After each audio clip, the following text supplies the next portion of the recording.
Now, I had a student say, actually we were selfish, but Chuck had enough energy to meet our demands.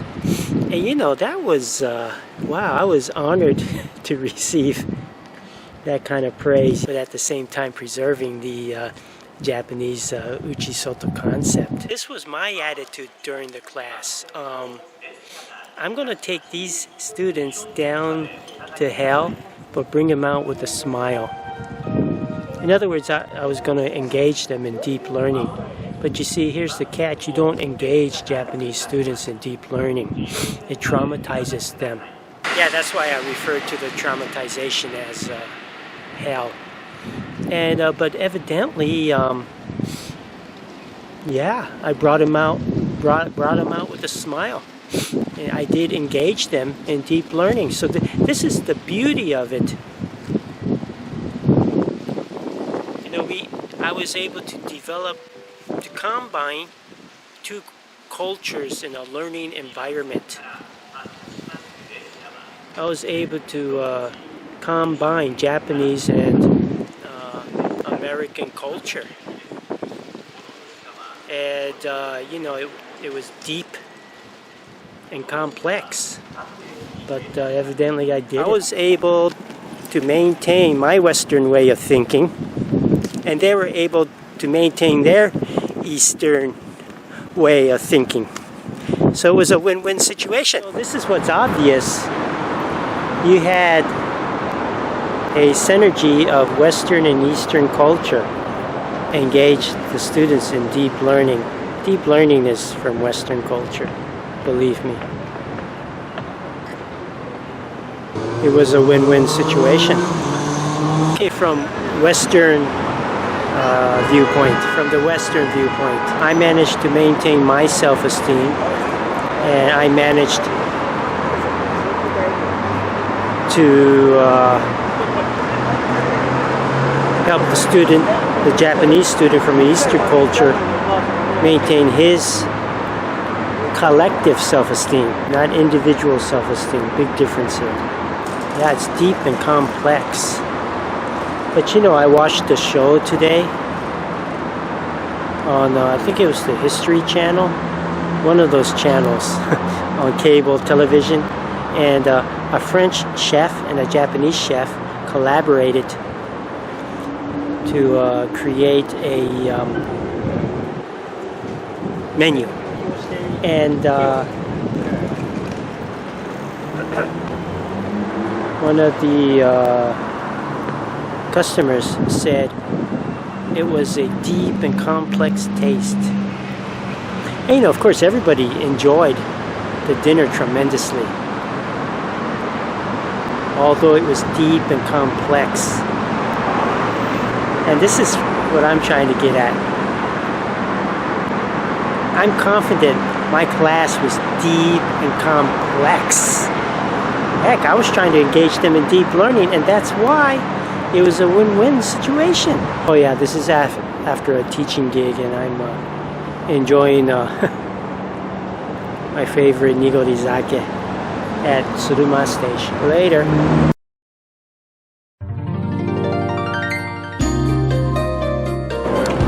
Back in the 80s, a long time ago, where I was stationed in Japan at Yokosuka Navy Base, and I'd be really nervous around Japanese, you know. I mean, I'd be sitting in a restaurant, you know, I'd order my food, and all of a sudden I'd break out in a sweat. But yeah, that doesn't happen anymore. And this is what it was, you know,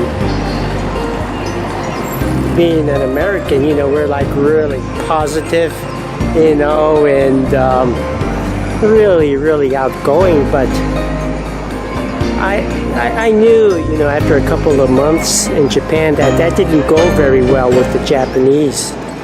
So, you know, I started to control that American behavior.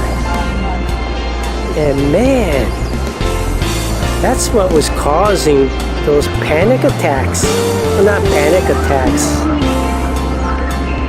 just stress from not being myself.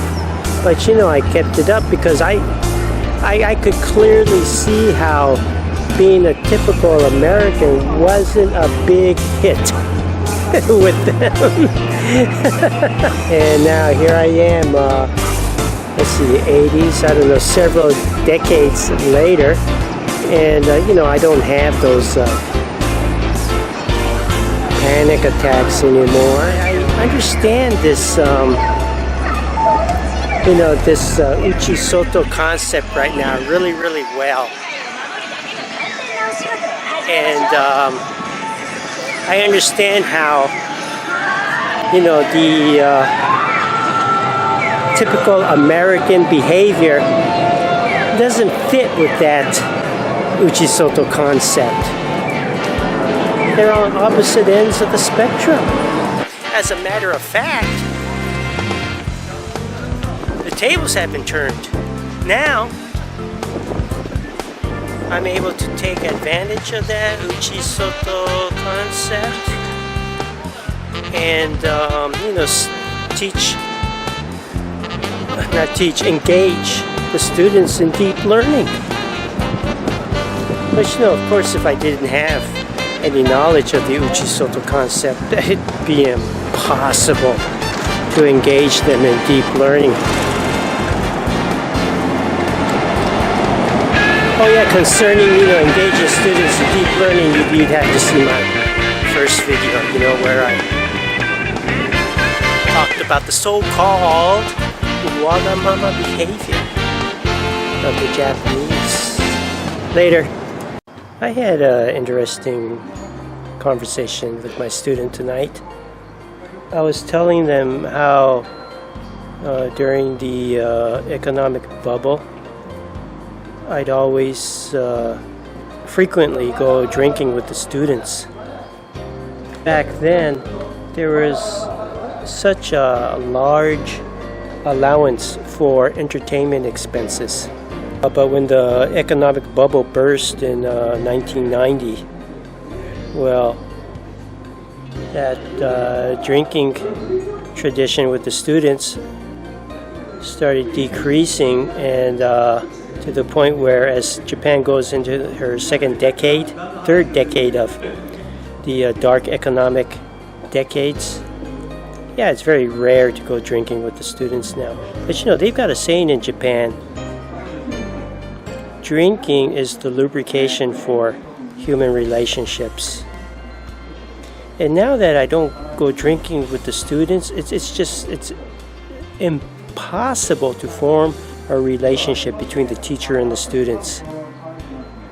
I mean, I've had to go to the point of getting a master's in psychology, specializing in educational psychology, in order to figure out how to form a relationship with them. You know, that's ridiculous.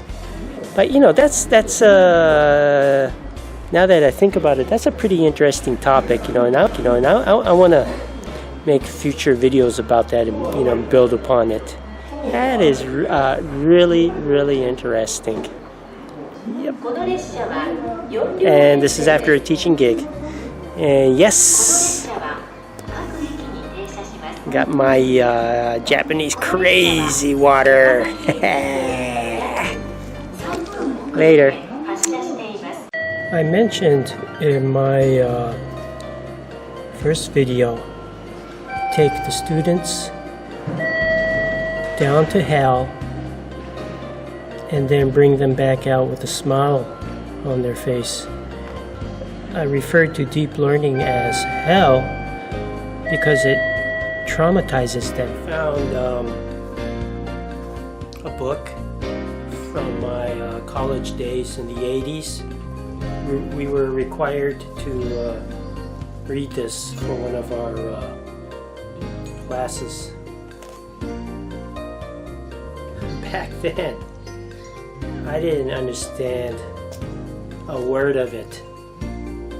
I can clearly understand it now, especially when I look at it from the concept of performance approach and a performance avoidance goal strategy.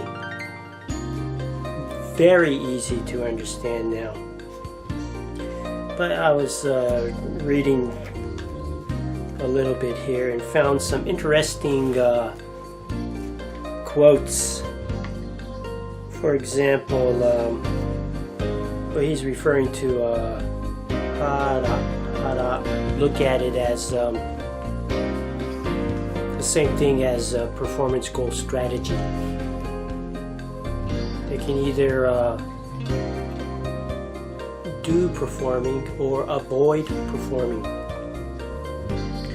But anyway, in reference to this hara, it says hara, although a bit too ambiguous for the uninformed Westerner to understand easily, is what the Japanese comfortably identify with.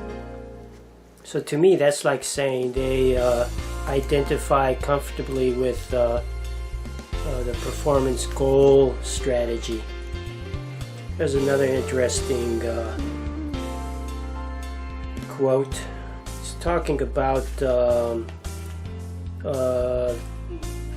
critical thinking in America, and it says that critical thinking represents tension or aloofness. It's basically saying this: Japanese don't identify with critical thinking at all. I was totally right in referring to, in my first video, in referring to deep learning as hell for the Japanese. That's the message in this. It can be read that way too. It explains performance goal strategy without relying on research. Just trying to wind down before I head on home.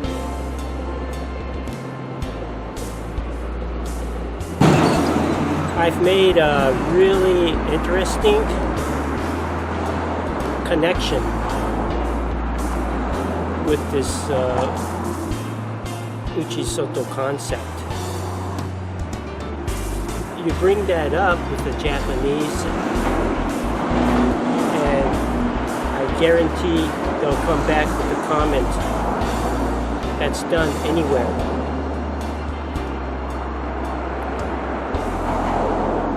In English, Uchisoto would be in-group, out-group bias. And you know, they're right. It's done anywhere. But that's an overgeneralization, a big one at that. Why do they say Uchisoto is Japanese culture if it's done anywhere? You don't hear that with the United States. You don't have people saying in-group, out-group bias is the heart of American culture, even though it's done there. Why is that? Why is it only with Japan that the so-called in-group, out-group bias is the heart of their culture? Why is that? And this is the interesting connection I made. The Japanese have made in-group, out-group bias into an art. Just read that book, The Silent Way. They're masters at in-group, out-group bias. It would be interesting to, see how other nations around the world, how they've taken the in-group, out-group bias concept and turned it into a positive form. And that's my recent discovery I made.